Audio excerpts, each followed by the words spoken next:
Welcome to AlleyCats Weekly, your weekly look at the Indianapolis AlleyCats. I'm Heath Shanahan. As always, we are brought to you by Dr. John Rimple and Health Zone Chiropractic. The Cats are playoff bound for the second season in a row.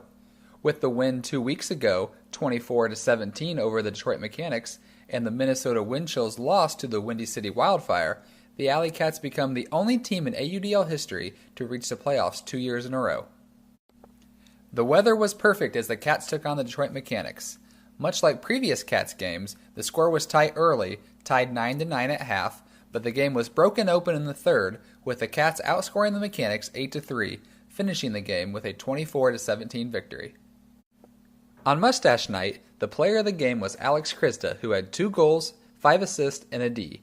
Mike Ford had a great game with 6 assists, and Keenan Plew had 4 goals. After the game, we caught up with Alex to talk about his performance. I'm here with our player of the game, Alex Krista. Alex, great game tonight. 2 goals, 5 assists. Great performance from you. Walk us through a little bit what you see out there on the field in a game like this. So we started off pretty good. Obviously, we knew it was a high-pressure game because playoffs were on the line. Minnesota is right there with us, and we knew they were the favorites going into their game against Cincinnati. So we came out pretty strong, but they scored a few breaks and then ended up tied at half. And similar to the Minnesota game last week, we came out strong in the second half, and D-line really stepped up and got some huge plays. We also caught up with the oldest and newest Cats, Troy Revel and Ben Paris. All right, here with Troy Revel, offensive standout for the Cats. Troy, it seems like every offensive possession you're touching the disc 4 or 5 times. Walk us through a little bit of how you play kind of that key handler role. Basically, it's kind of a center handler role. If you think about soccer, being a midfielder, keeping the disc moving, and just kind of make things run smooth and look for space, look for guys that are open. Absolutely. Now, something else is you're traveling every week. I mean, you live down in North Carolina, so what's that like? What kind of dynamic do you have then with having to come get off a plane, basically kind of practice right off the plane? I kind of used to it. I've been flying planes my whole life, and we got out here and we warm up for a while, a couple hours before. It's good to get the legs loose and get off the travel, and get off the plane, get out here and do it. Absolutely. Troy Revel, our furthest traveling Cat. Troy, thanks for having us. Absolutely, appreciate it. Okay. I'm here with Ben Paris on Mustache Night, as you can see. Ben, this is your first win with the AlleyCats here. Yes. While you're on the AlleyCats, for one thing, what made you decide to come back to the AUDL this year, and then also, how's it feel to get the first victory as an AlleyCat? Coming back was based on my MAT schedule, so I got accepted into the program over at Bellarmine University. I had to figure out my schedule. OB had contacted me several times on several occasions, but I have a lot of relationships with the guys on the team outside of the AUDL, with the club season, playing with iBang this year, and hoping to make a nationals run with them. So building up some chemistry with these guys, hopefully to take over to the club season. Absolutely. And your first win as an AlleyCat, how's First it feel? win, it feels great.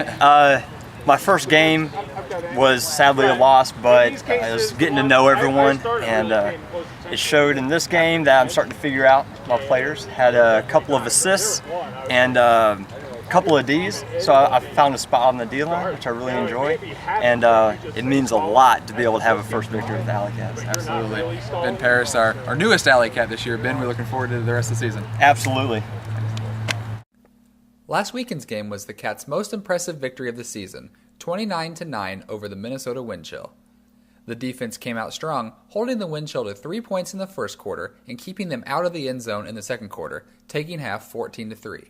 The Cats only gave up 6 more points the entire game, ending with 23 Ds.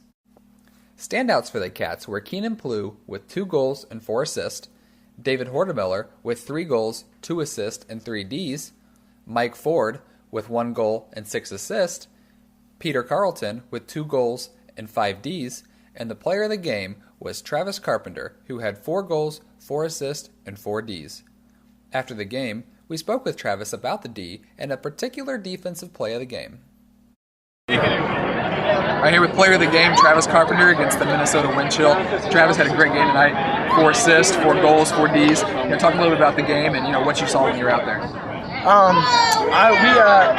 Going into the game, it was kind of difficult mentality knowing that we had a playoff spot already locked down. So in the locker room, we were telling ourselves that really does not matter to us right now. We're focused on getting better every game. That's what we said our goal was from the beginning of the season. So we're just going to treat this like any other game. And if you're not going to step up, then you're going to play off field. So I took that to heart. I just said, you know what? I don't care if we got a playoff spot locked down. I want to get better. I'm still young. I want to do whatever I can to get better. So I just tried to take advantage of the opportunity to play another AUDL game and get better. So. Absolutely. Now, just before we started talking, we were talking about kind of the highlight of the game where you got 2 Ds and an assist at one point. Walk us through that a little bit. Well, the one play actually, they threw it deep to my guy, and I kind of jumped up and tipped it right at the very end of my jump and kind of fell forward. That was like by the skin of my teeth. I mean, the dude, I had a little bit of speed on the dude, kind of caught up to him. Got that one. We ended up turning it, and I came back and I got a layout D and tried to go deep, and it didn't hit me. So I made a couple more in cuts and kept wearing out my guy. Finally caught it on the sideline, and Horty made a beautiful cut right down here to the sideline. I was just able to get a nice easy forehand down the sideline to him. So. Absolutely. We also caught up with Michael Ames and David Valentine Elam, who talked about the playoffs and their experiences from the season so far. I'm here with Michael Ames. Michael, great season. Just a phenomenal season so far. Playoff bound now. But this is actually your first year in the AUDL. What are some of your thoughts on the AUDL so far? Well, I was definitely a little bit skeptical when I first saw it come out, just because it was a website. I didn't hear anything about it, but I came out and watched some games last year, and I was mad I wasn't playing. So I was really excited to find out I got a spot on the team. It's an awesome feeling with the crowd like we have today, just cheering behind you the whole time. And it's not just the people you know, it's kids asking for my signature that I've never met, and it just makes me feel like a superstar. But yeah, I love it. I love the refs.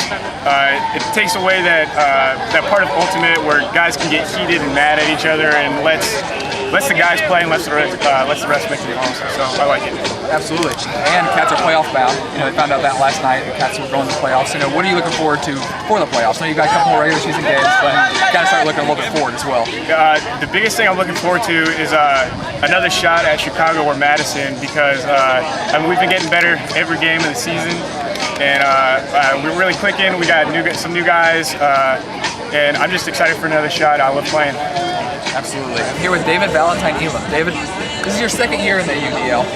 What have you seen, I guess, a little different, or maybe, what kind of approach did you take this year to the UDL as opposed to last year?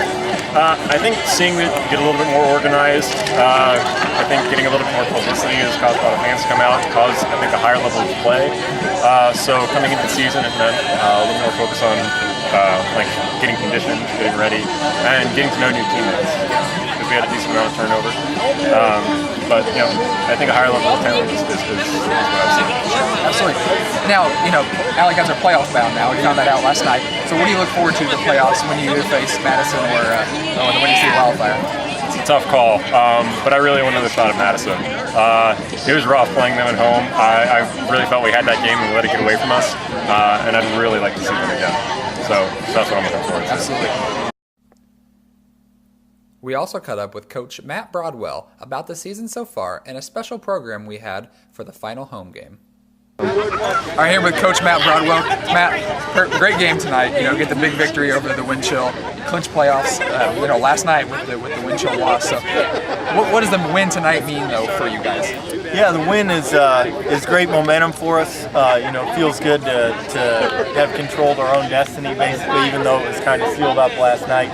It still feels good to come out and get that win. And Minnesota fought hard. They were short-staffed on the end of a long road trip, and you got to give them credit. They battled to win still every point. But I was proud of our guys. They were real smooth, real consistent. Did well possessing the disc and getting us consistent scores. Absolutely. Can you talk a little bit about the bow tie you're wearing there? Absolutely. Yeah, the bow ties are for team and training fundraising effort that Michael and Blythe Potter and their girls are doing. Team and trainings for Leukemia and Lymphoma Society. So they do a variety of distance and running events and I think triathlons and cycling as well to raise funds for that. So the Potters were selling the bow ties. It's something that I've had some personal involvement in, and it's a cause that I think is a great cause. So they were selling those tonight, so we were supporting them as a part of our organization. Absolutely, and if you're interested in donating to the team in training, you can visit the link down in the description below. This weekend, the Cats head to Madison to take on the Radicals, and then to Minnesota to take on the Wind Chill. The entire AlleyCats organization would like to send a special thank you to all the fans who attended a home game this year. This ends another edition of AlleyCats Weekly. Join us next week as we break down this weekend's games and look forward into the AUDL season and the playoffs.